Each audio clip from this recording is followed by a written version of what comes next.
Equinox Télévision, au-delà de l'image, nous rendons compte.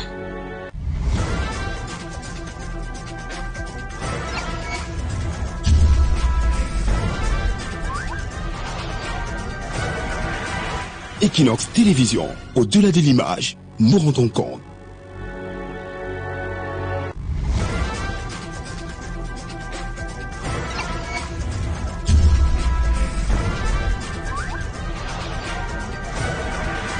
Equinox Télévision, au-delà de l'image, nous rendons compte.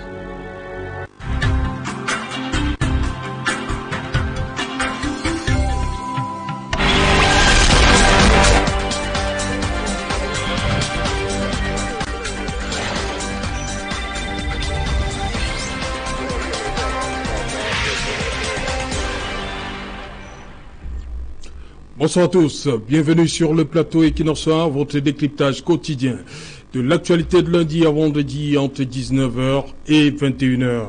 3 jours que la terre s'est affaissée à Ngouaché dans le 3e arrondissement de Bafoussam. 3 jours que de nombreuses familles sont sans nouvelles de certains de leurs, sûrement ensevelis par l'éboulement fatal de la nuit de lundi à mardi. 3 jours que les forces de défense appuyées par les populations s'attellent à sortir des décombres les victimes de l'affaissement de Ngouaché. 3 jours que Bafoussam pleure, 3 jours que le Cameroun porte le deuil. Madame, Monsieur, à 20h, ce sera la grande édition d'information présentée par Cédric Noufelet. Tout de suite après, ce sera le débrief du journal. Tout de suite et maintenant, Madame, Monsieur, c'est le fait du jour.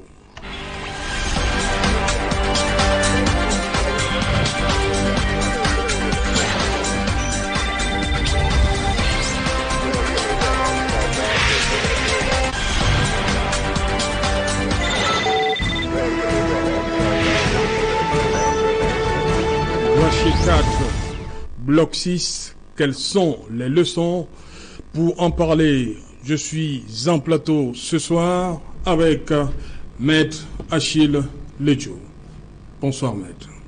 Bonsoir Serge, bonsoir à tout le panel intervenant, bonsoir également à tous les milliers de téléspectateurs de cette tranche horaire qui nous regardent actuellement. Bonsoir également à tous les camarades de SDF, plus précisément mes camarades de Douala 2e qui nous regardent actuellement. Serge, permet que je puisse adresser aussi mes salutations fraternelles à un grand monsieur, Sa Majesté Tchouake Majou Benson, c'est le chef supérieur des Bazou. Ok. Merci. À côté de vous, André Luther Meka. Bonsoir André Luther. Bonsoir et bonsoir à tous les milliers de téléspectateurs d'Equinox Télévision. C'est toujours un plaisir de participer au nom du RDPC à ce débat. Et c'est l'occasion aussi de saluer tous les FOUSEP, toute la population de Bafoussam qui ploie sur cette annonce, sur ce deuil malheureux et dont nous adressons toutes nos condoléances. Et c'est l'occasion aussi d'ajouter que nous tous, nous pleurons tous ces morts qui sont partis de façon brutale. Et nous nous plions devant leur mémoire. Voilà. André Luther Meka pour le compte du RDPC. Et avant vous, c'était Maître Achille Ledjo pour le Social Democratic Front. Et également attendu sur ce plateau, Fautine Zojou qui va défendre les couleurs du MRC. Jean-Paul Chounat, bienvenue une fois de plus, je dois le dire. Merci Serge Alain autour. Bonsoir. On ne peut plus parler de Bafoussam sans Jean-Paul Chounat.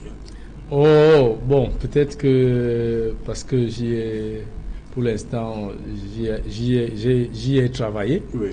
Et donc, je m'occupais beaucoup de ces questions-là, comme d'autres questions dans la ville et dans l'Ouest en général. Oui. Et donc, je pense que pour y avoir séjourné, ce n'est que de façon normale.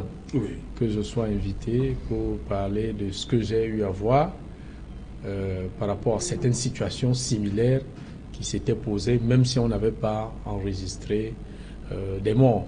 Okay. Vous savez que chaque fois qu'il y a un éboulement de terrain, quand il n'y a pas mort d'homme, ça n'émeut pas beaucoup, mais quand il y a mort d'homme, on se dit, on aurait pu être à la place de ces victimes là. Donc, je porte Bafoussam en cœur. C'est avec un pincement au cœur que j'ai appris cette nouvelle. Et je leur dis beaucoup de courage. Et on est ensemble. Voilà, je reste avec vous, Jean-Paul Chouniat. On commence par le drame, c'était la nuit de lundi à mardi. Lorsque vous regardez les images qui nous viennent de Bafoussam, commençons par l'organisation des secours.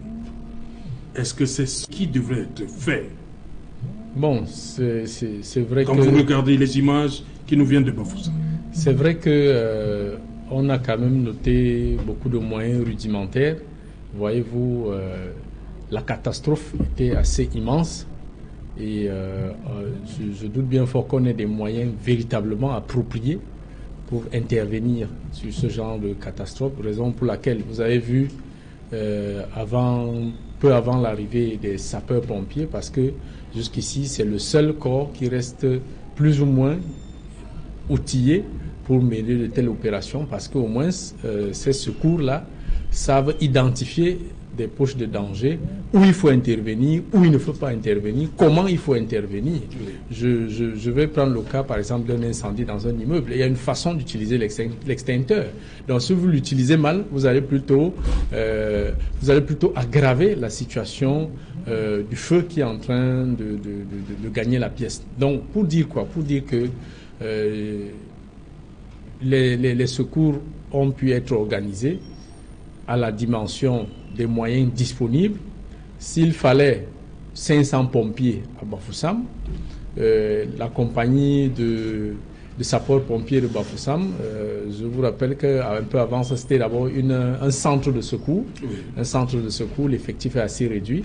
Quand c'est au moins une compagnie, l'effectif est quand même plus ou moins conséquente.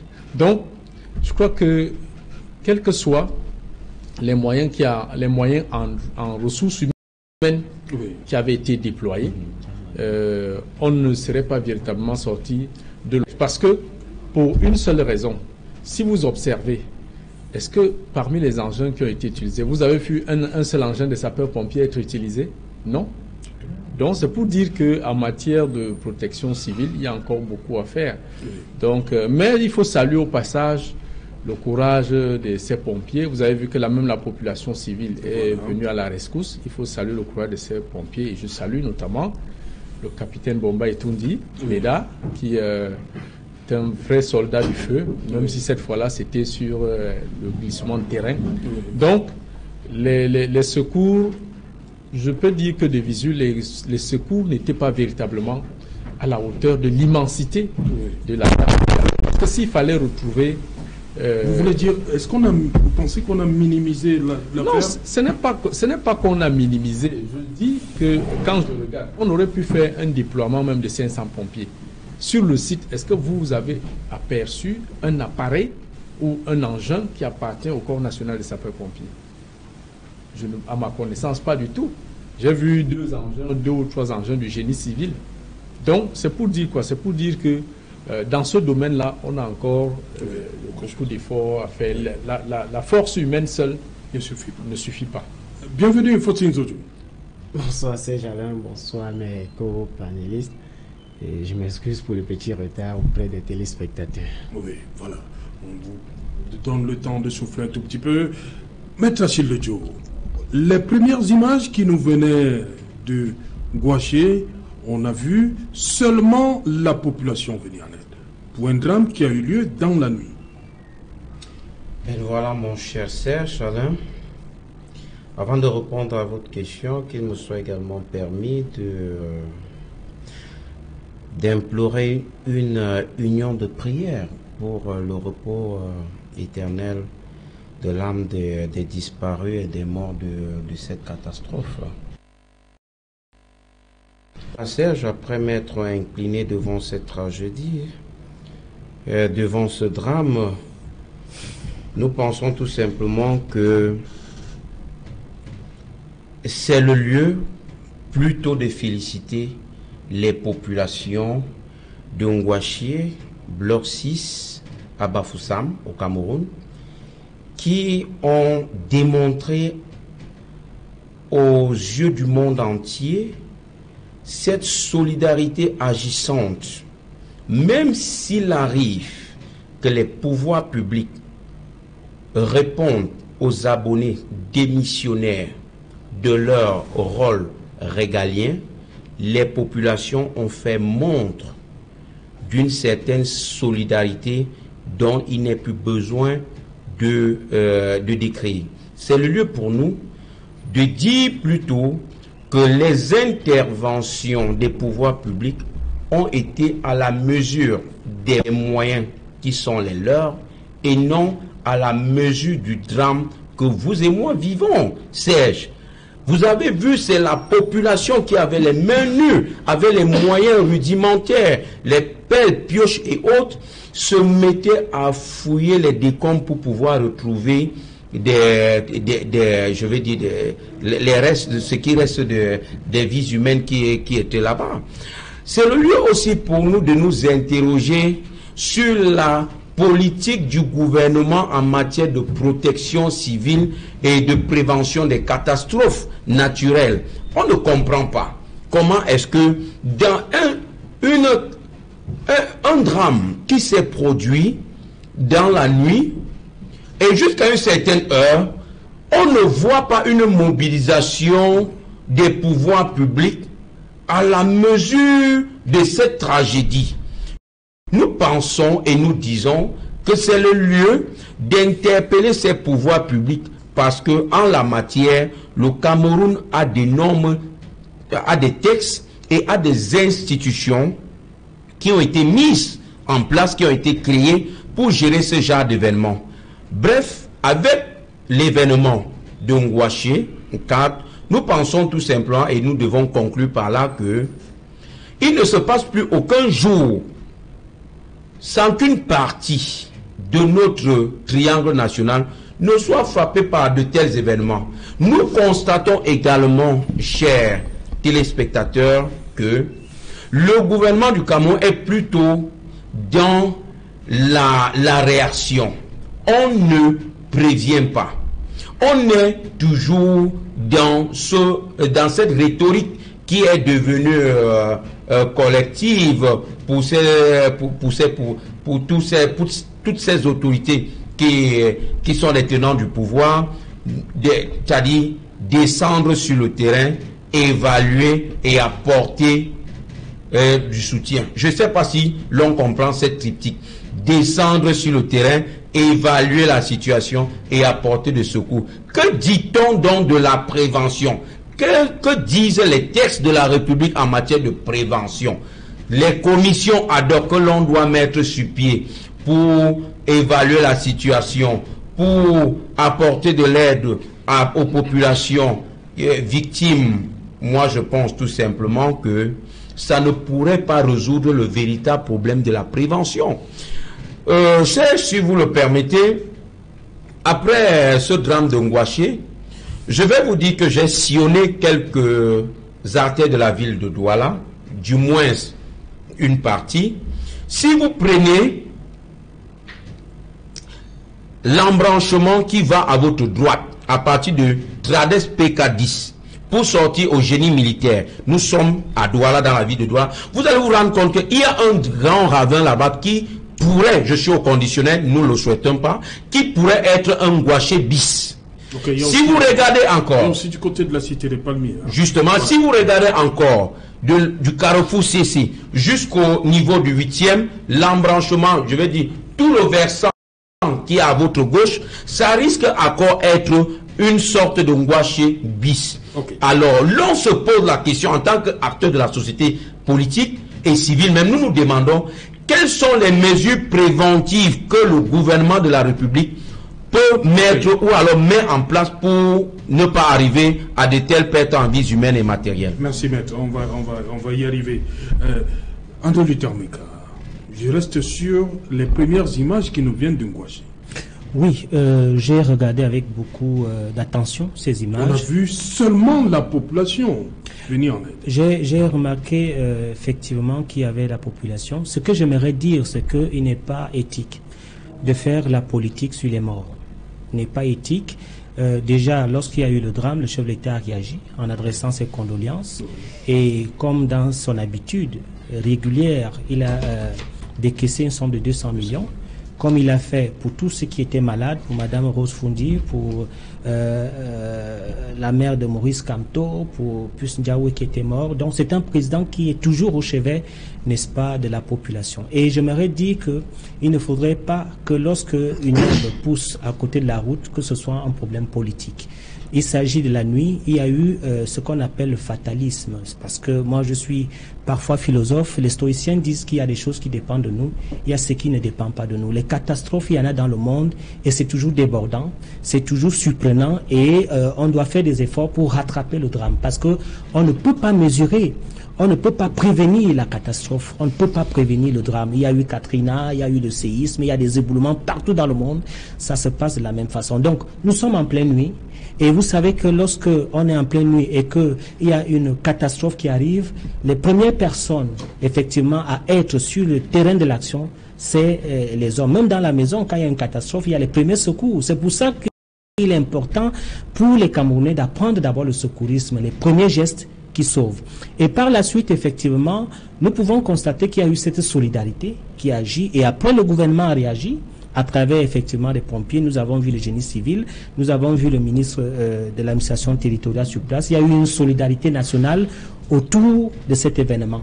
Vous savez, il y a un problème d'éducation, de civisme et même d'habitat, parce que l'individu également doit prendre des mesures pour sauvegarder sa vie. Il y a des zones où il n'est pas habitable, il y a des zones à risque et chacun doit prendre la mesure de cette situation, à savoir qu'on ne doit pas habiter partout, parce qu'il y a des endroits où le relief est pratiquement hostile à l'individu. Il y a ce civisme-là qui est important de mettre sur la table. Donc, moi je pense que il y a eu une catastrophe. Cette catastrophe a surpris le Cameroun en pleine nuit. Il y a eu une solidarité, une chaîne de solidarité des populations. Par la suite, le gouvernement camerounais, à travers les pompiers et tous les secouristes, ont pu, n'est-ce pas, rattraper la situation. Parce que c'est extrêmement difficile.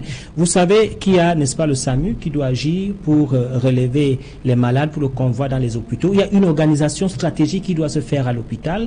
Il faut, n'est-ce pas, prendre les malades dans ce qu'on appelle la médecine de guerre, avec les chirurgies et tout ça. Il faut un plan de rappel pour amener tous les médecins pour qu'ils puissent être là à ce moment. Et dans la nuit, pratiquement avec les moyens que nous avons, ce n'est pas pratiquement possible. Donc je dis que le gouvernement a fait ce qu'il fallait faire. On a rattrapé les événements et parfois dans la vie, il faut savoir qu'il y a des choses qui ne dépendent pas de nous. Et la vie et les catastrophes, effectivement, ne dépendent pas, n'est-ce pas, de l'individu. Ok. Faut-il nous dire sur ce drame de Ngouaché, les populations qui se mobilisent, on a vu, les pouvoirs publics qui, par la suite, prennent le relais. Pour vous, les leçons de Ngouaché, quelles peuvent être les leçons de Ngouaché? C'est vrai. Monsieur Meka dit que les catastrophes, on ne les prévoit pas. Il parle du fatalisme. Ce que moi je déplore, ce sont ces notes qui sortent de partout où les maires et certains dirigeants affirment avoir déjà demandé aux populations de libérer le site et qu'aujourd'hui on semble accuser cette population de s'être installée sur un site qui normalement ne devrait pas accueillir des habitats. Ce matin je discutais et je demandais à certains camarades, certains compatriotes militants du RDPC que... Sont vos camarades? Bon, sont des compatriotes. Vous dites que vous discutez avec vos camarades?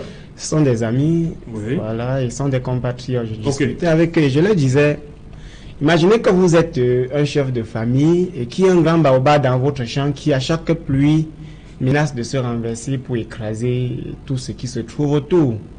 Et qu'un matin, vous vous rendez compte que un de vos fils ou plusieurs de vos fils sont allés installer des bâtiments en bas de l'arbre. À chaque fois, quand il pleut, l'arbre se baisse. Vous vous rapprochez de votre fils et vous lui dites, il faut quitter. L'arbre, s'il va te tuer, normalement, ça ne devrait plus attendre 10 ans. L'enfant ne quitte pas parfois par ignorance, parce qu'il n'a pas où aller, certes. Alors, le rôle du père est de contraindre l'enfant à quitter. Les textes de notre République parle de la violence légitime de l'État, il ne faudrait pas seulement que ça s'applique sur les partis politiques qui veulent manifester. Ça doit aussi s'appliquer quand il faut prévoir la vie des compatriotes de notre pays. C'est le minimum en matière de protection civile.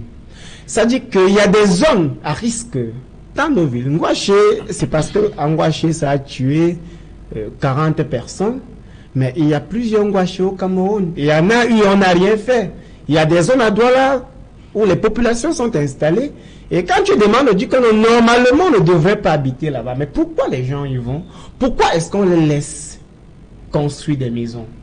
Moi, je pense que la leçon que nous devons tirer, et vu le fait que toute la nuit, c'est la population elle-même qui s'est battue. Et même aux premières heures de la matinée. Et même aux premières heures de la matinée. Oui. À sauver, c'est ce qu'il fait. Ses propres vies. Ça dit, on a des personnes dans cette partie du pays-là qui sont pourtant payées avec l'argent du contribuable pour protéger la population. Comment expliquer qu'une quarantaine de personnes, tout un quartier, est enterré dans le sol et les gens qui ont le matériel adéquat pour apporter le secours trouvent quand même le sommeil? Est-ce que si cela s'était passé dans leur quartier, est-ce que c'est là où ça allait les indigner? Alors, M. Meka dit qu'on ne doit pas faire la politique autour des morts.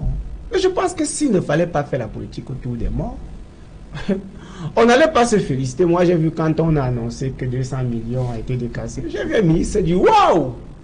Enfin, on a 200 millions.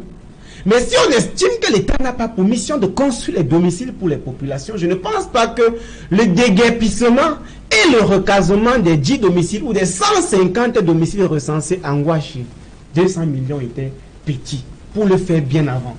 Parce qu'il ne faudrait pas qu'on attend qu'il y ait les morts. 100 millions, hein? Les 200 millions sont répartis. Oui, ça dit qu'il y a 100 millions pour les morts, oui, pour et 100 millions pour les vivants. Je dis, dis, comme il y a 150 domiciles recensés dans le pôle, ça veut dire que si on avait voulu que 150 personnes quittent le bloc 7 du quartier Ngouaché, et bloc 6 autant pour moi, et qu'on avait déposer les mêmes 200 millions, n'importe où à l'ouest, on les aurait construits, même une cité à occupation temporaire.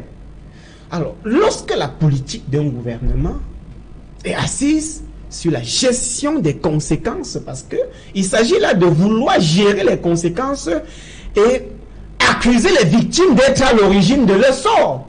Parce que là, soit on rejette la faute à la nature, soit on rejette la faute aux populations. Mais on oublie que nous sommes dans une république, nous sommes dans un État, et si on accepte le concept de république, c'est justement parce que on accepte le principe selon lequel il y a une administration à qui nous payons l'impôt et qui a pour rôle de nous protéger. Alors, au-delà du fait que l'administration a laissé ces populations construire sur une zone à haut risque, il y a aussi le fait que lorsque la catastrophe est arrivée, c'est la population elle-même qui s'est battue, comme si elle vivait dans une zone où il n'y a pas de réglementation, où il n'y a pas d'autorité. La population s'est sentie abandonnée? Mais elle ne s'est pas sentie seulement abandonnée en Ngouaché. Elle se sent abandonnée souvent partout. Je dis que Ngouaché, c'est juste parce qu'il y a eu 40 morts. Je pense qu'il y a eu des catastrophes dans ce pays qui ont fait même plus de morts que Ngouaché. Rien ne s'est passé. On a même eu des catastrophes où les gens ont été dédommagés, mais l'argent a été détourné. Pas des personnes qui ont pourtant beaucoup de milliards dans leur compte, mais qui volent même encore l'argent de ceux qui ont les pieds amputés, de ceux qui ne vont plus jamais revenir en vie. Mais ça passe sous nos yeux. Vous pensez qu'il y a la clarté aujourd'hui sur l'affaire, sur le déraillement des écarts? Vous pensez qu'il y a la clarté sur l'incendie de Zamefoulan? Vous pensez que ces problèmes ont été réglés dans ce pays pour que les gens pensent que même les 200 millions qu'on a débloqués pour Ngouaché vont arriver? Ok. Moi, je pense, pour conclure, oui, qu'à un moment donné, un penseur disait, lorsque tu vas en Afrique, considère que l'État est mort. Et pour le cas espèce de Ngouaché, la population s'est sentie abandonnée par l'État au niveau de la prévention parce qu'on pouvait déguerpir cette population, oui, oui, et même lorsque la catastrophe est arrivée. Voilà, justement, Jean-Paul Chouyat, qui était à l'époque, en 2017, vous dites que vous êtes allé rencontrer le préfet de la MIFI Oui, à l'époque, pour plus de précision, oui allez-y. Oui, le préfet de la MIFI, et ensuite il y a eu une descente avec ce même préfet, le gouverneur et même le sous-préfet de Bafoussam, 3e. Oui, il faut indiquer que ce qu'il faut déplorer, c'est que quand nous sommes arrivés à Bafoussam, les autorités nous regardaient avec beaucoup de méfiance. Oui. Je ne sais pas pourquoi. Equinox? Tout à fait. Oui. Pourquoi on nous regarde comme ça, Equinox? Non, je ne sais pas. Parce que on nous taxait un peu d'être trop alarmistes. Oui. Même quand on voit quelque chose qui peut mal tourner et qu'on tire la sonnette d'alarme, on nous taxait un peu d'être alarmistes. Donc, on a fait ce qu'on avait à faire, lancer une alerte. Et le préfet, comme je vous l'ai dit, était descendu sur le lieu, le préfet Tangwa Fauver, qui était très réactif lorsqu'il y avait pareille situation. Et je vous rappelle que c'est un des préfets qui, dans la MIFI, ne manquait pas de prendre, il avait pris un certain nombre de mesures, interdiction des enfants de 14 ans. Parmi lesquelles la plus grande interdiction connue de tout le monde, c'est laquelle? L'interdiction de la prestation de l'artiste Collé la Petite. Voilà, celui qui interdit Franco dans la MIFI. Donc lui, il était véritablement au four au moulin, donc je ne sais pas à quel niveau ça a coincé pour qu'on en arrive, pour qu'on ne puisse pas prendre des mesures immédiates. Je voulais relever... Coercitive même. Oui, je voulais relever quelque chose. Vous savez, dans l'administration camerounaise, il y a quelque chose, même dans le privé partout au Cameroun, vous voyez, quand vous êtes nommé à un poste de responsabilité, vous ne devez pas réfléchir par vous-même et prendre des initiatives pour sauver une situation. Il faut toujours se référer à la hiérarchie. Alors, le temps de se référer à la hiérarchie, je vous dis bien, ça peut être fatal. De même que si vous prenez sur vous l'initiative de poser un acte ou prendre une initiative sans vous référer à la hiérarchie, on risque de vous taper sur les doigts. Donc il y a toutes ces précautions qu'il faut prendre parce que après tout, il faut aussi préserver votre pain quotidien pour votre famille. Donc, je dis simplement que je ne sais pas où ça n'a pas marché. Et autre chose qu'il faut signaler, c'est que pour avoir séjourné presque 3 ans à Bafoussam, je pense qu'il faut déguerpir toute la population de Bafoussam. Oui. Vous rasez tout Bafoussam? Non, il faut faire déguerpir toute la population de Bafoussam. Parce que je vais vous prendre des exemples. Oui. Si vous prenez, on a pris le cas de Ngouaché. Oui. Si vous allez à Toket ou à Congo, vous allez voir, il y a pratiquement des mêmes formats de relief qui se présentent. Vous allez... Des gens circoncis sur les flancs de montagne? Non, pas forcément. Oui, pas forcément sur les flancs de montagne. Vous savez que de par la qualité du sol, ça je l'ai appris d'un géographe, de par la qualité de la morphologie géologique de l'ouest, et en l'occurrence Bafoussam, c'est essentiellement de l'argile. Donc, même si vous ne construisez pas sur le flanc de montagne, même la montagne peut descendre et venir vous retrouver s'il y a une forte pluviométrie. Je vais vous prendre le cas de la route de un peu avant Kekem, où il y avait eu un glissement de terrain. Là-bas, il n'y a pas d'habitation. Donc, il n'y a pas une pression particulière de l'action humaine qui a fait que cette partie s'affaisse. Donc, c'est essentiellement la pluviométrie. Alors, pour dire que... La nature du sol. Et la nature du sol. Pour dire que la ville de Bafoussam, peut-être comme l'Ouest en général, si vous regardez bien la structuration de la ville de Bafoussam, vous allez constater qu'elle est essentiellement montagneuse. Et quand on a affaire à un relief essentiellement montagneux, vous posez-vous bien la question que quand il pleut, l'eau va passer par où? Et toujours des géographes, j'ai appris que le sol, alors la disposition du relief à l'ouest est de telle sorte qu'on a ce qu'on appelle en géographie les talvecs. Talvec veut dire quoi? C'est un mot allemand formé de deux diminutifs. Tal qui veut dire la vallée et vec qui veut dire le chemin. Donc le chemin de la vallée. Et de façon, pour la traduction littérale en français, ça signifie le point de collecte des eaux dans la vallée. Et donc, vous voyez bien que quand on regarde comment se présente la ville de Bafoussam, ce que je décris là, il y a ça à Bamendi. Quand vous prenez la route pour aller au stade, vous voyez bien que les maisons sont superposées en bas de cette route, et que s'il y a une forte pluie, on peut enregistrer des cas similaires. Et que vous allez voir que dans la plupart des quartiers situés entre deux flancs de collines, ou alors situés en contrebas de deux collines, il y a toujours un cours d'eau qui passe là-bas. Donc, s'il y a un cours d'eau qui passe là-bas, Ça veut dire que le sol, il est assez, on va le dire, hydromorphe, c'est-à-dire qu'il absorbe facilement de l'eau et est capable de se détacher aussi facilement. Donc, Ngouache nous parle beaucoup, surtout pour la ville de Bafoussam. Ngouache parle à toute la ville de Bafoussam. Oui, si vous quittez Ngouache, vous allez à TPO. Et il y a un endroit là-bas où le préfet Chouaïbou avait fait une descente. C'est le même schéma. Oui. Le même schéma. Et si on ne regarde pas de près cette situation, malgré que des eucalyptus aient été plantés, on pourra vivre un scénario pareil. Donc, pour me résumer, j'indique simplement que le relief de Bafoussam, il pourra poser beaucoup de problèmes, et comme dans d'autres villes de l'Ouest. Peut-être pour indiquer aussi que on parle de Ngouache parce qu'il y a eu mort d'homme. Le même cas se présente dans le Noun. Oui. Vous vous rappelez, on a fait un reportage où il y a un éboulement de terrain continu qui avale des maisons et des tombes. C'est-à-dire vous avez des gens qui meurent 2 fois. On ne voit plus où se trouve, on ne voit pas la tombe.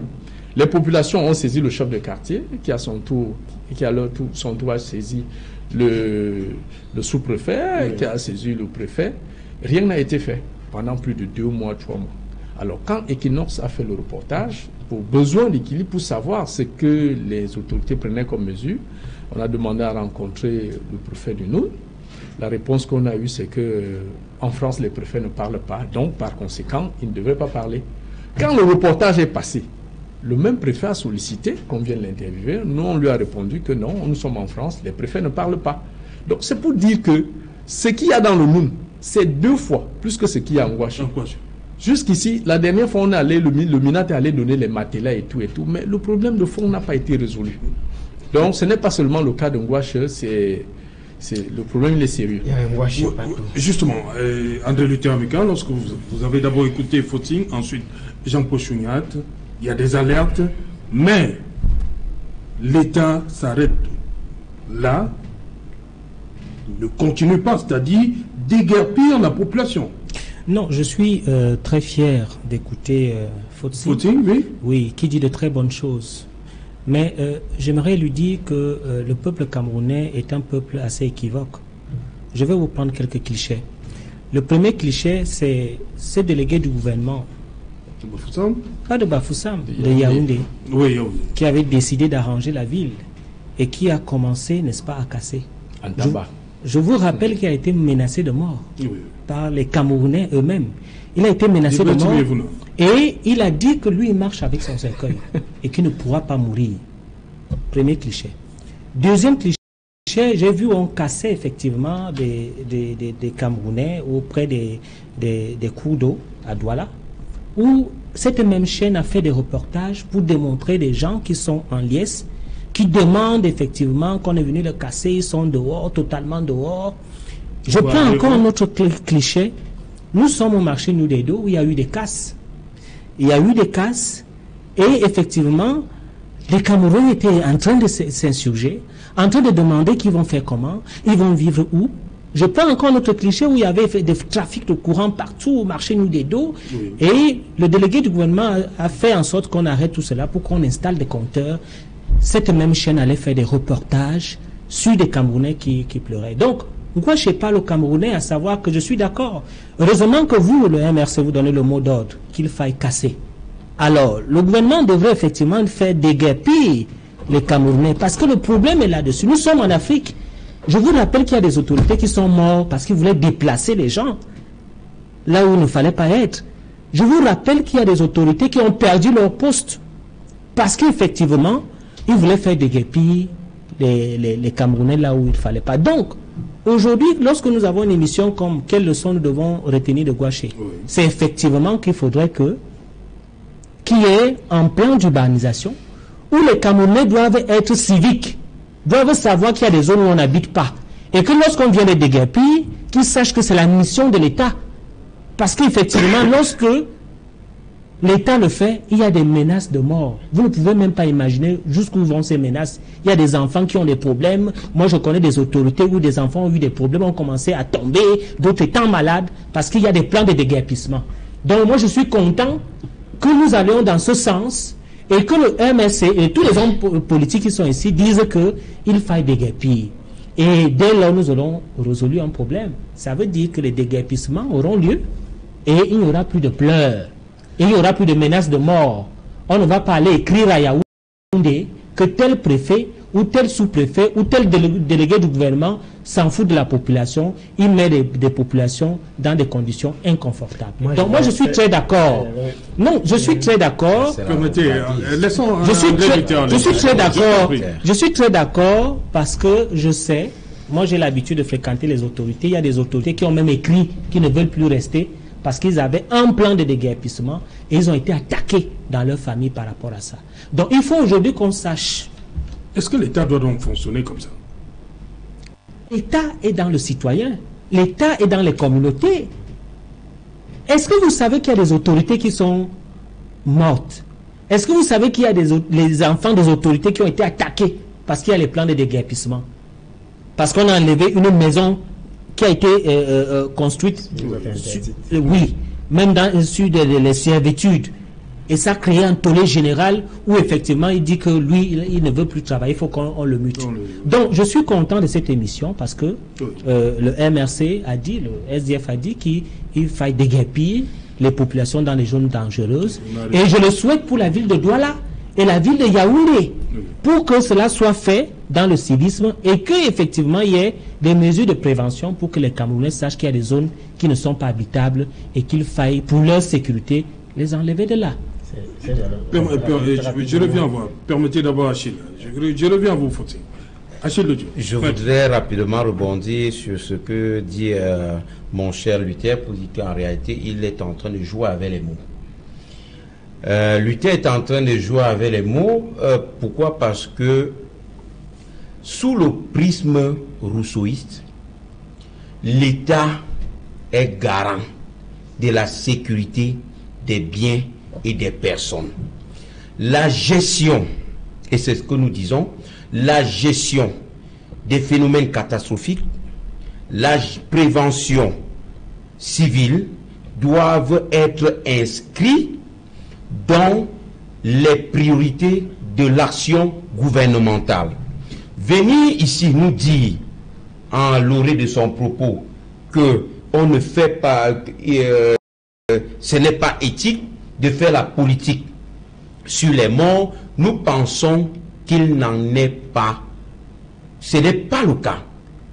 Il ne s'agit pas de ça. Il faut que les téléspectateurs nous suivent bien et suivent la logique dans laquelle nous développons. Nous sommes en train de dire que, quel que soit ce qui est arrivé, nous nous inclinons devant la mémoire des disparus et des morts, mais cela n'empêche en rien que l'on puisse interroger maintenant l'action gouvernementale, c'est-à-dire la politique du gouvernement en ce qui concerne ce plan, je veux dire ce domaine de son activité. Le gouvernement a les pouvoirs régaliens. Il est question que l'on puisse asseoir toutes les politiques de telle sorte que chacun dans son environnement se sente à l'aise. Il dit, et il nous prête le mot, le SDF demande de déguerpir. Il ne faut pas casser pour casser. Il faut que l'on se comprenne bien. Il ne faut pas casser pour casser. Il a pris des clichés tout à l'heure.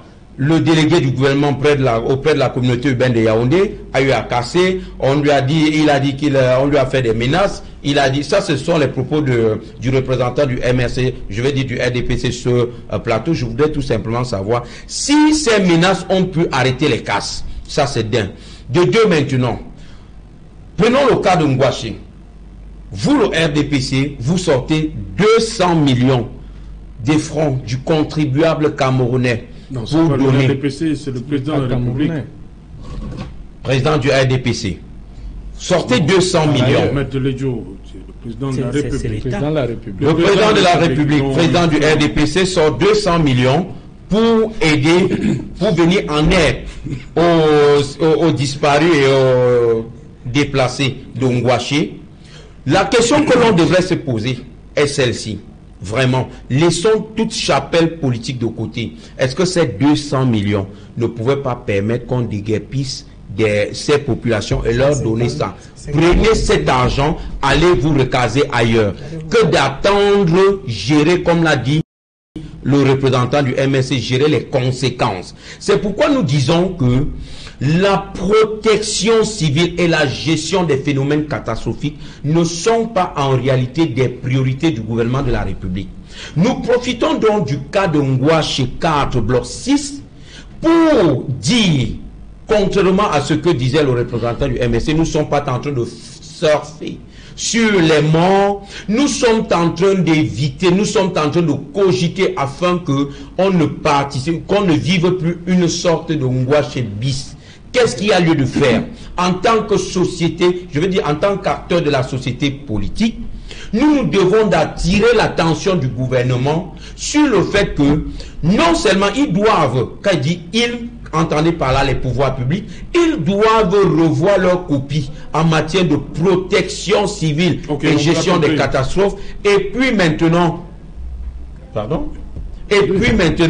faire comprendre que la panoplie des institutions mises sur pied dans le cadre de la protection civile sont inopérantes. Ces institutions sont inopérantes. Il faut revoir la copie. Ce n'est faire de mal à personne. Ok. Allez-y donc, faut-il. Oui, j'allais dire, après les propos de M. Meka, j'aurais dit que c'est que moi, s'il y a une chose qui me gêne souvent dans notre pays, c'est le fait de déporter toujours le débat sur un terrain qui n'a rien à y voir avec le problème de fond. Et c'est ça que j'appelle la politique de la gestion des conséquences. Déguerpir une population n'est pas une chose facile. Là, je dois le reconnaître parce que une population pauvre qui n'a même pas déjà de quoi se nourrir, quand on l'abandonne dans la rue sans... Est-ce que ce n'est justement pas ça le problème? Non, je vais vous expliquer où se trouve le problème de ce régime. Le problème de ce régime ne se trouve pas au niveau de son incapacité à déguerpir. Parce que il n'y a pas un régime plus violent que le régime de Yaoundé. C'est-à-dire que s'il voulait pratiquer la violence pour déguerpir, moi je pense pas qu'emprisonner quelqu'un 9 mois, 9 mois dans une prison sans véritable motif, il n'y a pas plus violence que ça. Dites-moi, que fait la mairie ou les mairies d'arrondissement et l'administration et tout le gouvernement complet lorsque les gens partent s'installer dans cette zone? C'est ça la question de fond. Parce qu'après les quartiers qu'on vient de citer dans la ville de Douala, où les gens continuent de vivre sous les risques, à l'heure où nous parlons, après le pont de la Djibamba, il y a des gens qui sont en train de s'installer dans les zones à risque et personne ne passe là-bas pour leur parler. Est-ce qu'on se comprend? Et les mêmes terrains, qui sont des terrains à risque parfois classés zones à risque par le gouvernement, les mêmes terrains sont vendus soit par les autochtones qui ont souvent la signature du sous-préfet, ainsi de suite, et les populations qui viennent s'installer, dans la plupart, étant ignorants des conséquences, étant ignorants notamment pour moi de la loi, même si l'on est censé ignorer la loi, devait être alerté par les pouvoirs publics. Ça veut dire que c'est un contrôle permanent des installations de domicile pour habitation. C'est le rôle de l'État. Restons sur le cas de Bafoussam. Voilà. Comme dit Jean Pochounia, les populations ont été sensibilisées sur le risque. Voilà. La question de la sensibilisation, je pense que nous avons assez dit sur ce plateau. Oui. Quand il faut sensibiliser les gens sur le risque de troubles à l'ordre public, est-ce qu'on demande le consentement de ceux qui demandent l'autorisation de marcher pour interdire la marche? Est-ce qu'on demande le consentement? Deux poids, deux mesures. L'armée débarque sur le terrain, vous lancez les gaz, tirez à balle et vous rentrez chez vous. Alors pourquoi ça veut dire qu'il faut casser. On est d'accord. Casser pour casser. Parce que votre première faute en tant que parti politique qui aujourd'hui détient cette administration, c'est d'avoir laissé d'abord ces populations s'installer sur la zone. Donc la responsabilité vous revient de les loger. Si nous étions dans un autre pays, on allait vous porter plainte. On allait vous porter plainte pour assassinat. Pour assassinat organisé. Assassinat. Oui, assassinat. Dans un autre pays. Parce que vous avez les moyens techniques, les moyens politiques et les moyens financiers pour mener des études sur le terrain afin d'apporter auprès des populations les informations sur les sites habitation et les sites à non-habitation. Vous le faites parce que les gens touchent des commissions lorsqu'ils partent mener ces études et à la fin des études, on se contente du rapport et on dit, on a dit à la population de déguerpir. Mais quand de vous en moi, vous habitez dans l'un des quartiers de Douala où vous parcourez souvent certains quartiers de cette ville.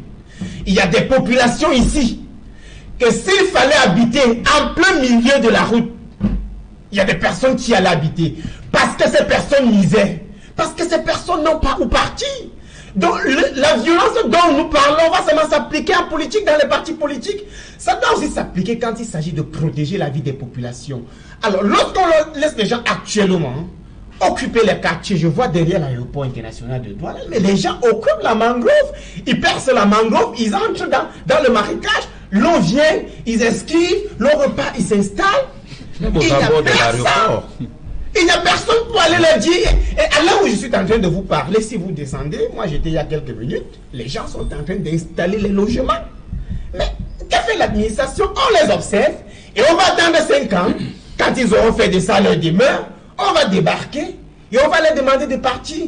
Et s'ils demandent que non, nous partons, on va accuser Equinox d'avoir fait le reportage. Mais pourquoi les avoir laissés s'installer sur ces sites? Le rôle de l'État n'est pas de régler les conséquences. Oui. Le rôle de l'État est de prévenir les catastrophes. Okay. C'est ça le rôle de l'État. Voilà, permettez donc. Oui, je voudrais simplement dire que c'est pour ça que c'est souvent un peu gênant quand on fait un débat avec les hommes politiques. Je pense que si on avait eu des experts sur le plateau, peut-être qu'on dirait des choses que ça choquerait moins les uns et les autres. Je dois simplement rappeler que on ne peut pas blanchir totalement l'administration parce que moi j'ai été dans une caravane avec le délégué de gouvernement où il est passé à Lorbessou, là où il y a un même type de ravin. Et tout de suite, ces équipes sont descendues sur véhicule. Ils ont marqué la croix de Saint-André sur un immeuble parce que l'immeuble était trop rapproché de la chaussée. Mais je vous rappelle que si vous repassez là-bas, l'immeuble a été complètement achevé. Qu'est-ce qui s'est passé pour qu'un immeuble qui est construit, qui n'a pas respecté les normes de construction soit finalement achevé? Où a-t-il pris le permis de bâtir? C'est la question qu'il faut se poser. Donc il faut reconnaître quelque part que l'administration, les administrateurs ont failli parce qu'il y a beaucoup de choses qu'on ne respecte pas. Les administrations se marchent pratiquement sur les pieds. La responsabilité de la communauté urbaine, la commune d'arrondissement, le ministère des Affaires foncières et du cadastre, le ministère des domaines. Donc vous voyez, pour regarder ça de façon plus claire, sans parti pris, il faut reconnaître qu'il y a un réel problème et que même pour les pompiers dont on disait tout à l'heure, j'ai participé à plusieurs interventions avec les pompiers à Bafoussam. Il y a des quartiers où l'accès est extrêmement difficile. Non, okay. Là où je suis d'accord avec vous, c'est qu'il faille mettre de la rigueur dans l'installation des populations. Tout à fait. Et je suis d'accord parce que le problème, je vais poser le problème, c'est qu'il y a des menaces. Voilà. Il y a des menaces, nous sommes dans les communautés, il y a des menaces. Il y a deux problèmes, l'installation des populations et effectivement l'organisation qu'on doit faire pour le convoi des sinistrés à l'hôpital. Je crois que c'est les deux secteurs où je suis d'accord avec vous. Mais ce dont je suis aussi d'accord, c'est de dire qu'il faut qu'il y ait des casses. Là où il y a des habitations ou des zones à risque. Et il faut aussi confondre les habitations. Parce que le véritable problème, c'est que si on n'a pas d'abord cette sensibilisation, et qu'on dit à la population qu'il y a des zones inhabitables, des zones à risque, qu'il ne faille pas habiter et qu'il y aura des casses, moi je serai d'accord avec vous. Mais il ne faut pas demain, lorsqu'il y aura un plan, n'est-ce pas, de déguerpissement, il y aura des casses, que vous reveniez dire, oh, le RDPC, si vous cassez, on doit le RDPC il est donc important aujourd'hui que ceux qui vendent sur la route Andokoti, on a déguerpi 10 fois, et qui reviennent, il est donc clair qu'on va donc utiliser vous parlez de menaces. Que peuvent faire les menaces face à la force de l'État? Il ne faut non plus casser que de sortir 200 millions pour recaser et faire les funérailles. Recaser et faire les funérailles. Nous pensons qu'il serait de bon ton et votre gouvernement gagnerait en image si ces 200 millions avaient servi au recasement de ces populations bien avant. Il faut former aussi les administrateurs civils en leur disant que quand vous partez faire... les populations, il faut... Oui, je suis d'accord. Vous avez échoué à faire. Juste un dernier mot.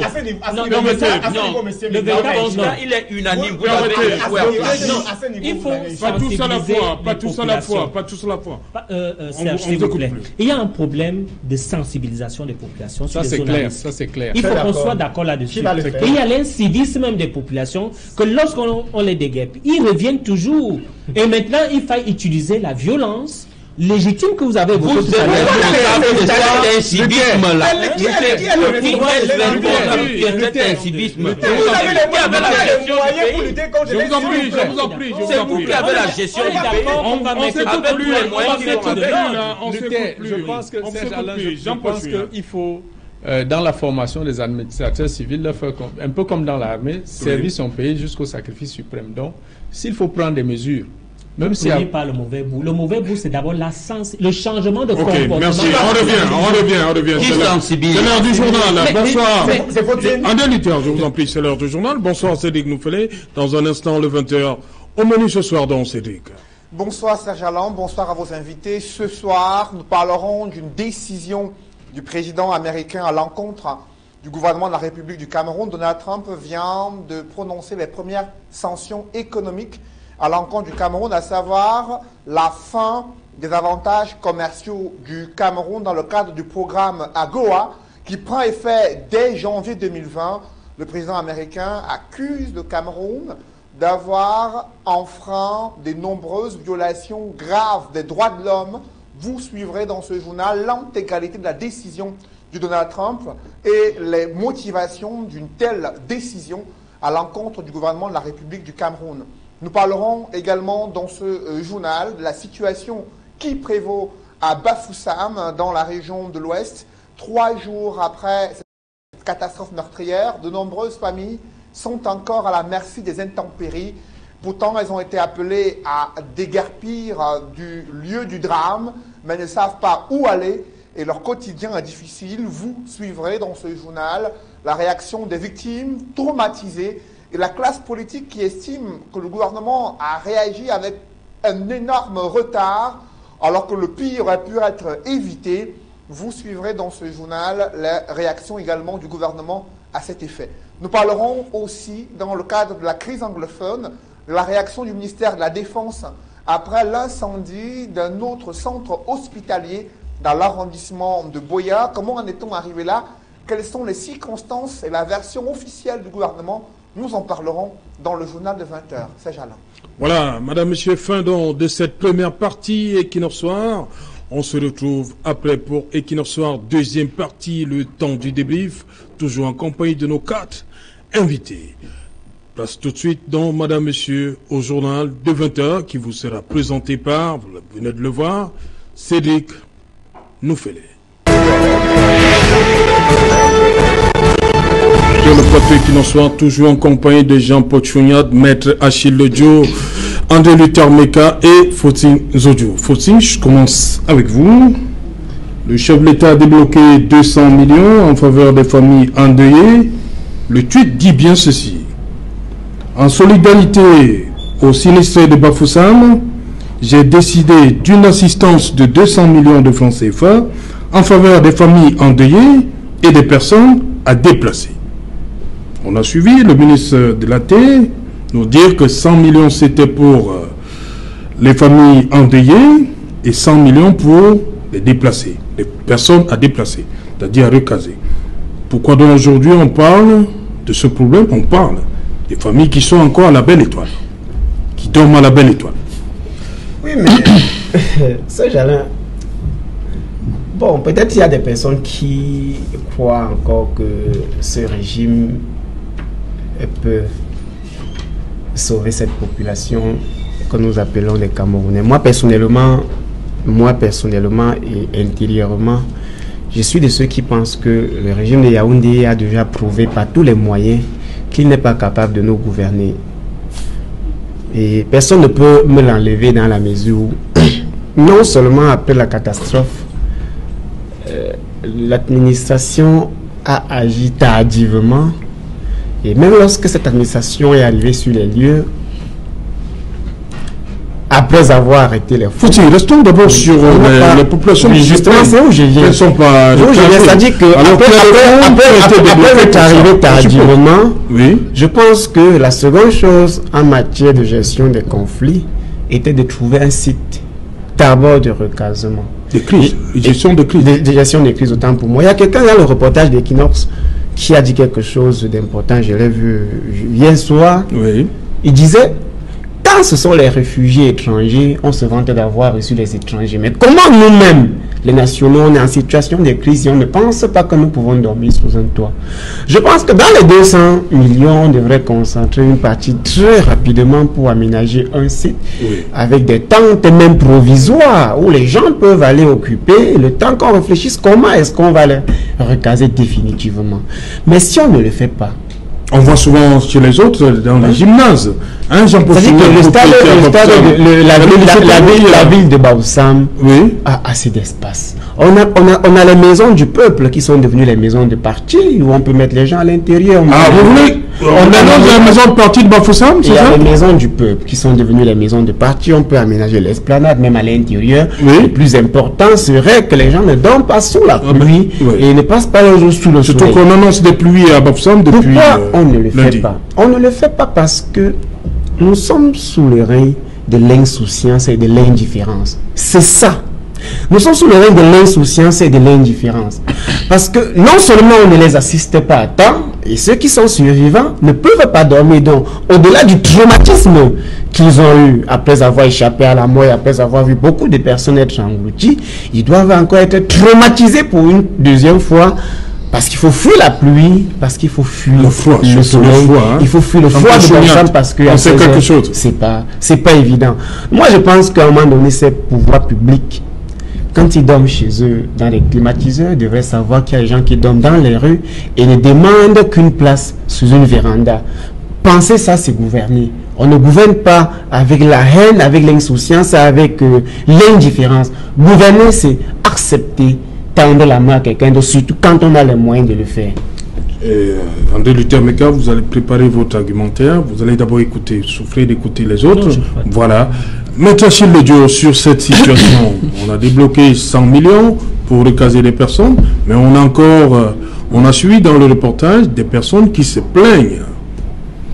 Justement, mon cher Alain, le reportage, il est fort révélateur.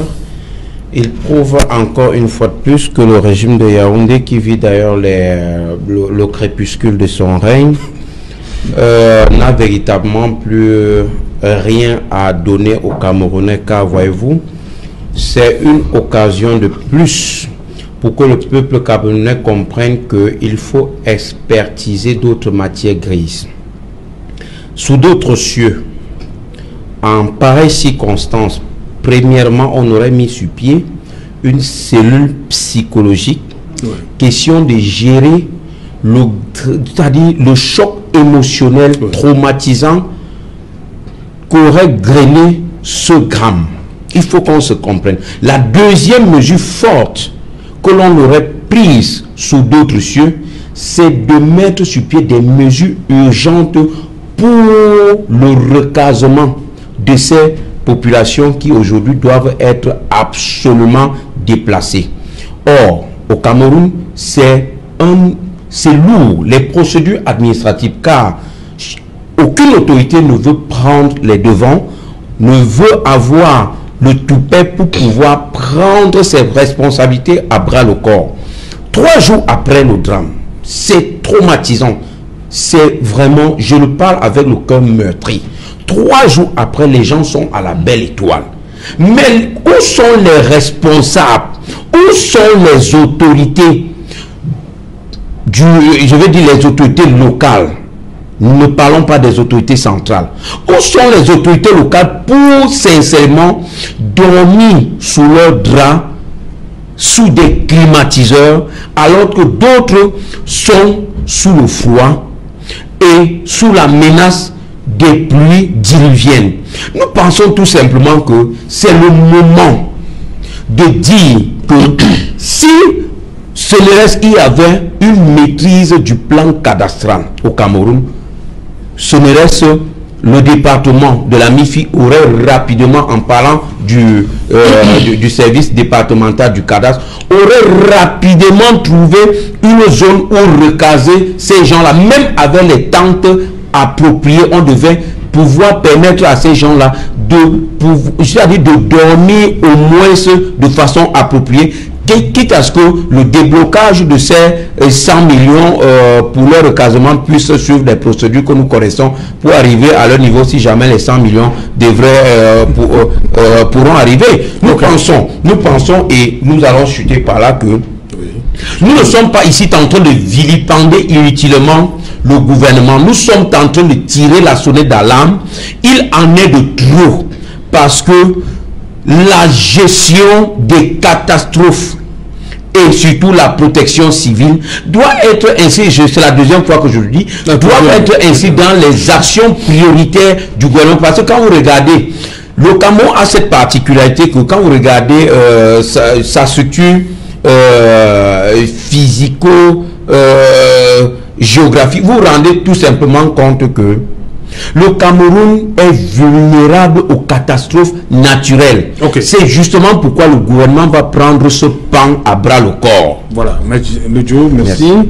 Anthony Tamika, vous venez d'écouter le MRC, le SDF, tous se plaignent parce que le président a débloqué 100 millions pour cela. Comment comprendre donc cette situation qu'on a vue dans le reportage qui nous vient de Bafoussam? Non, ce qui se passe là est assez grave et je commence un peu à m'inquiéter lorsque je vois que le peuple Foussap dort à la belle étoile alors qu'on nous a appris dans l'ethnologie de Grassfield que c'est un peuple très solidaire. Et je n'arrive pas à comprendre que le peuple Foussap dorme à la belle étoile alors que c'est un peuple solidaire. Ce que je veux dire, c'est quoi? C'est que dans la solidarité mécanique, il y a ce qu'on appelle effectivement l'organisation sociale, même de la population en période de souffrance. Il y a des autorités administratives, il y a les autorités religieuses, il y a les autorités traditionnelles. Dans ce qui se passe dans des moments de souffrance, assistance à une personne en souffrance, c'est que la société s'organise de telle enseigne de venir en secours à ceux qui sont dans la souffrance. Et à ce niveau-là, les autorités traditionnelles, parce que c'est des peuples très hiérarchisés, où le chef est véritablement un véritable chef avec une organisation, pourraient s'organiser, les autorités religieuses pourraient s'organiser et la population pourrait s'organiser pour d'abord, de façon préventive, n'est-ce pas, amener un secours d'hébergement auprès, n'est-ce pas, des populations. Et j'aimerais dire que l'argent de l'État, ce n'est pas des bonbons qu'on distribue à tout le monde, à qui veut bien recevoir. Il y a des procédures et il faudrait bien qu'on identifie ceux qui sont des sinistrés pour qu'on puisse, n'est-ce pas, percevoir de l'argent. Auquel cas... J'ai bien dit tout à l'heure que... Donc vous faites le procès à la société qui manque d'être solidaire envers ceux les sinistrés, c'est ce que vous voulez dire, qui n'ont pas été récupérés par ceux qui sont bien logés, on va le dire comme ça. Je suis en train de faire effectivement ce procès, de constater que quelqu'un peut dormir à la belle étoile alors qu'il y a des gens qui ont des maisons, qui ont des villas, alors qu'il y a des autorités traditionnelles qui ont des chefferies, alors qu'il y a des autorités religieuses qui ont des églises, qui ont, n'est-ce pas, des endroits où on peut parquer, on peut, n'est-ce pas, héberger les Camerounais.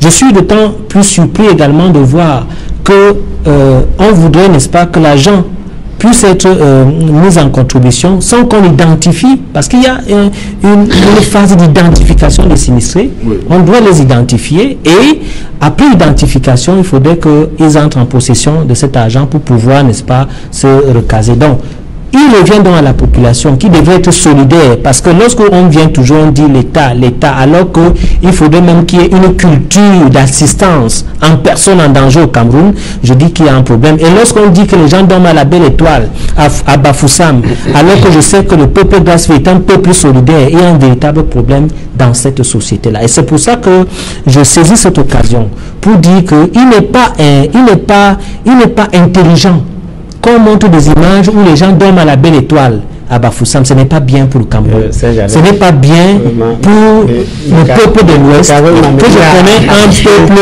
véritablement solidaire. Non, ce n'est pas le peuple de Bafoussam. Non, mais il y a des choses quand on les dit sur le plateau. Prenez votre mal à patience. Prenez votre mal à patience. Je vous en prie. Le peuple fait ça. Je vous en prie. Je vais vous passer la parole. Donc, je prends cette perche pour demander aux Camerounais qu'on doit être solidaire. Okay. Lorsqu'il y a des problèmes dans une société, il ne faut pas attendre seulement l'État parce que l'union fait la force. Il est important aujourd'hui, à l'heure où nous parlons, il est important que le peuple Fousseb puisse aider nos frères à trouver des logements et que les chefferies s'organisent, les hommes d'église s'organisent et que l'État lui-même puisse aussi trouver les tentes pour pouvoir mettre à ce que les gens puissent dormir avec des matelas. Et je pense même que les casernes militaires peuvent sortir les matelas et les tentes militaires pour que les gens puissent être, n'est-ce pas, parqués et entretenus. Mais on ne doit pas oublier la solidarité africaine, cette solidarité-là qui nous permet d'être frères et de s'entraider lorsqu'il y a des problèmes. Voilà, d'abord, rapidement, ça dit que, voilà, on accuse le peuple Foussab de ne pas être solidaire vis-à-vis des victimes, alors que c'est ce même peuple qui a fouillé les décombres pour chercher les survivants et déterrer les corps. Sincèrement, c'est même un manque de respect parce que la ville de Bafoussam aujourd'hui n'héberge pas le peuple Foussab. À chaque fois qu'il y a une agglomération, quand il y a une ville, les gens viennent de partout. Bafoussam n'appartient plus au peuple Foussab. Voilà, moi j'ai fait cette ville, je ne suis pas de Bafoussam. Et comme la ville tout entière, 90% de la population n'est pas de Bafoussam. Quand vous interrogez la solidarité des populations africaines, mais cette solidarité a fait ses preuves en fouillant les décombres. La question centrale ici est que ceux à qui on a donné les moyens n'ont pas fait le travail. C'est la question centrale du monsieur le journaliste. Ceux à qui on a donné les moyens n'ont pas fait le travail. Ceux qui n'exclut pas la solidarité. Ceux qui n'avaient pas les moyens. La solidarité peut avoir ses limites. Je ne pense pas que 200 personnes sont en train de dormir dans la rue, mais le fait qu'une seule personne soit en train de dormir dans la rue pose déjà problème lorsque 200 millions ont déjà été débloqués. C'est ça le problème de fond. Et dans la gestion des crises, monsieur Meka, je ne sais pas s'il faut éduquer les Camerounais. Il faudrait le dire parce que demain le système va changer et les nouveaux vont gérer le Cameroun. Il va falloir que les gens essayent de faire preuve de compréhension. Dans la gestion des crises, on n'attend même pas les décaissements de 200 millions. Parce que moi, j'ai comme l'impression que là, le problème se situe au niveau de 200 millions. Le préfet du coin, le maire du coin, le sous-préfet du coin devraient être les responsables. Et même si il faut parler de la solidarité du peuple, le préfet a la responsabilité d'aller même toquer les domiciles et dire pardon, logez vos frères. Même les chefs, même les chefs traditionnels, même les hommes d'église, tout le monde doit mettre la main dans la pâte. Tout le monde doit mettre la main dans la pâte. Vous parlez du peuple, vous pouvez parler des chefs, vous pouvez parler... Tout le monde. Voilà, mais ceux qui ont perçu 200 millions font quoi des 200 millions? Parce que vous parlez d'identification, alors qu'ils ont perçu 200 millions sur la base de 150 recensements. À moins que nous n'ayons pas les mêmes informations. Donc ils savent exactement combien de personnes il faut recaser. Ok, Jean-Paul Chouniat, sur cette situation, André Luther Meka évoque la solidarité. Oui, il fait défaut, mais il y a aussi le pouvoir public, comme on dit. Il y a des gymnases, je suppose, il y a des internats où on pouvait, de manière provisoire, loger ces personnes en attendant que le processus d'identification se mette en place. Dans tous les cas, les mesures d'urgence. Dans tous les cas, je pense qu'aujourd'hui, quand on parle de la solidarité africaine, la solidarité camerounaise, nous sommes tous d'accord que elle s'effrite au jour le jour, parce que voyez-vous, dans les villages avant, on ne construisait pas des maisons en mettant des grosses barrières.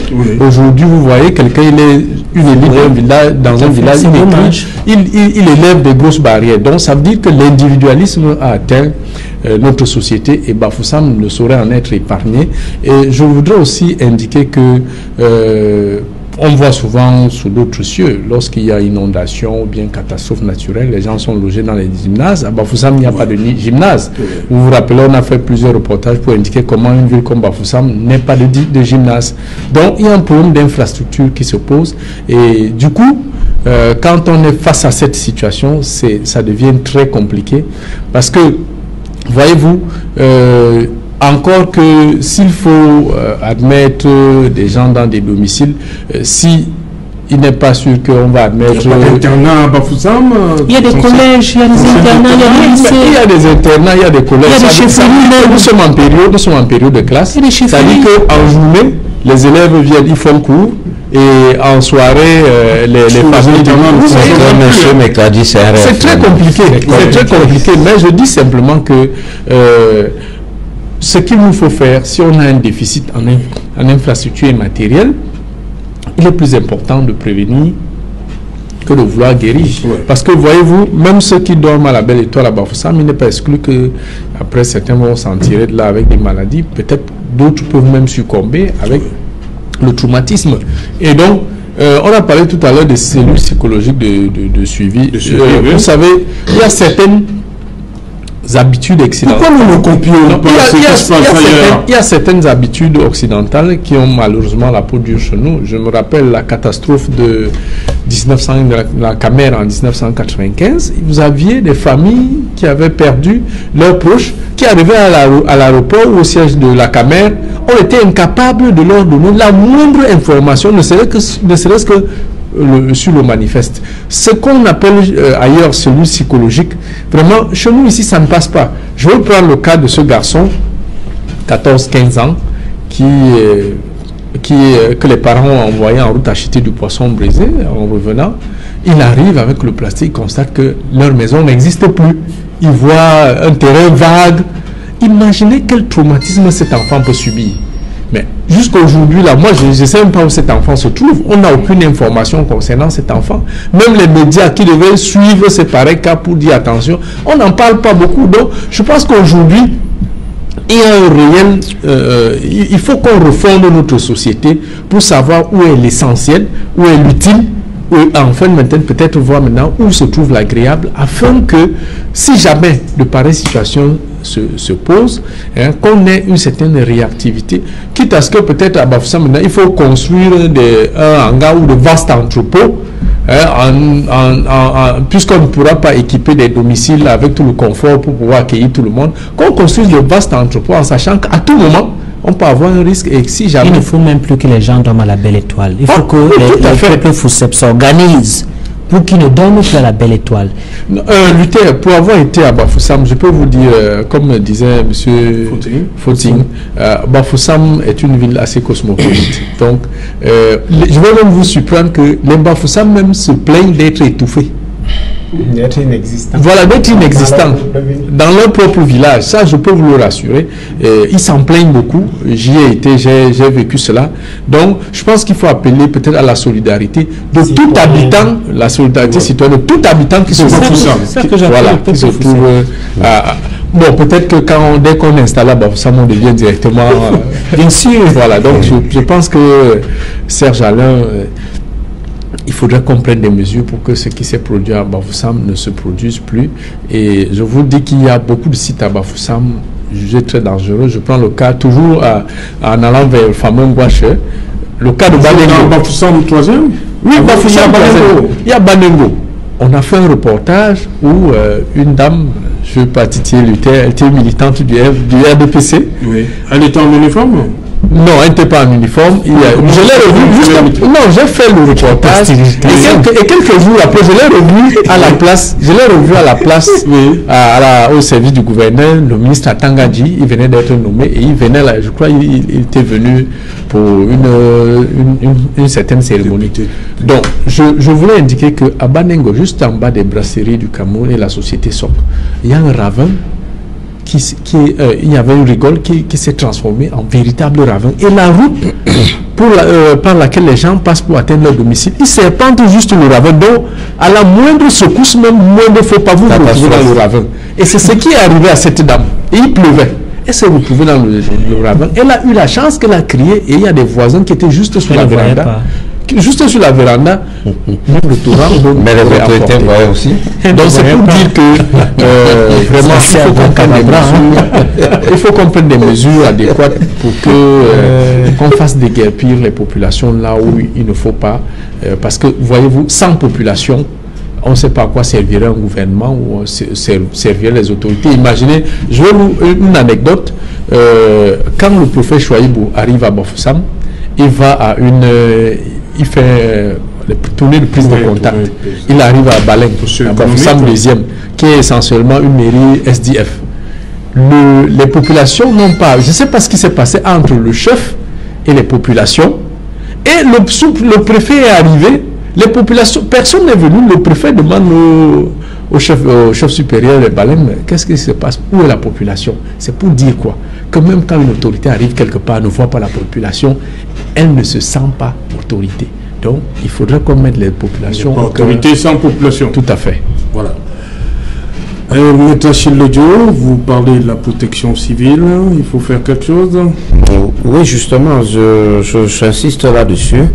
Le gouvernement de la République doit inscrire cela dans son agenda de façon prioritaire.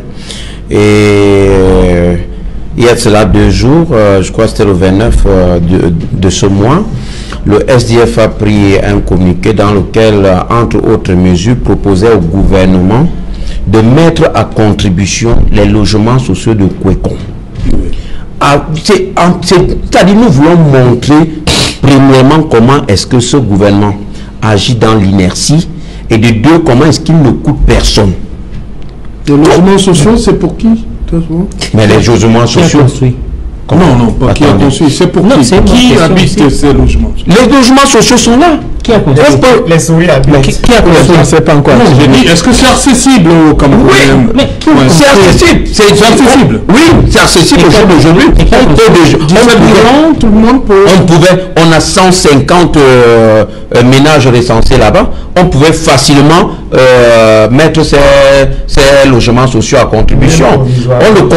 C'est de façon provisoire, puisque avec les 100 millions du chef de l'État, et ce qui est sûr, ils trouveront quelque chose de plus cocasse. Donc, nous pensons tout simplement que si l'on veut faire le tour, on se rendrait compte qu'il y a beaucoup de zones à haut risque de sinistralité donc le gouvernement ne fait rien pour les recenser. Moi, à mon petit niveau, en début d'émission, je vous ai cité au moins 2 dans la ville de Douala.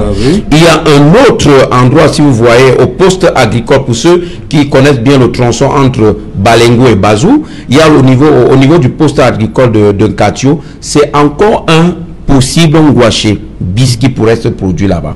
Nous profitons donc de ces antennes pour attirer l'attention des pouvoirs publics. Nous ne sommes pas en train de faire de tirer sur, je veux dire, tirer les marrons du feu. Nous sommes en train d'attirer l'attention des pouvoirs publics sur le fait que il y a beaucoup de poches de risques de catastrophes naturelles comme ça, et il est de leur obligation de les recenser et de mettre le fonds destiné à cette protection à contribution, parce que on se rend compte qu'au MINAT il y a un fonds destiné à ce genre je veux dire à ce plan affectation spéciale. Mais on va se rendre toujours à l'évident compte que c'est un compte qui a été consommé.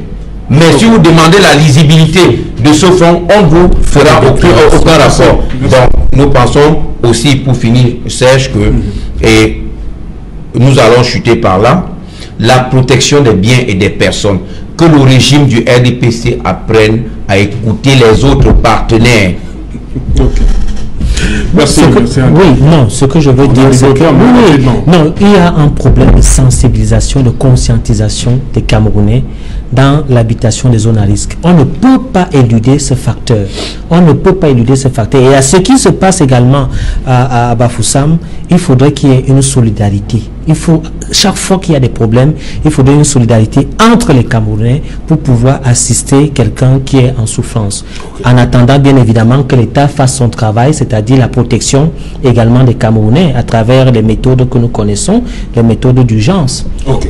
Merci André Luther d'être venu. Merci à vous également, Maître Achille Ledjo. C'est nous qui vous disons merci d'avoir associé la voix du SIR à ce débat. Voilà, merci. La voix du MRC sur ce plateau était portée par Fautine Zodio. Bonsoir. Merci. Oui, merci aussi. Je profite pour dire un bonsoir à Maître Tessa qui vient d'être porté régional MRC pour l'Ouest. Mes félicitations et bon courage pour le boulot, Maître Tessa. Merci à vous également, Jean Pochuniat.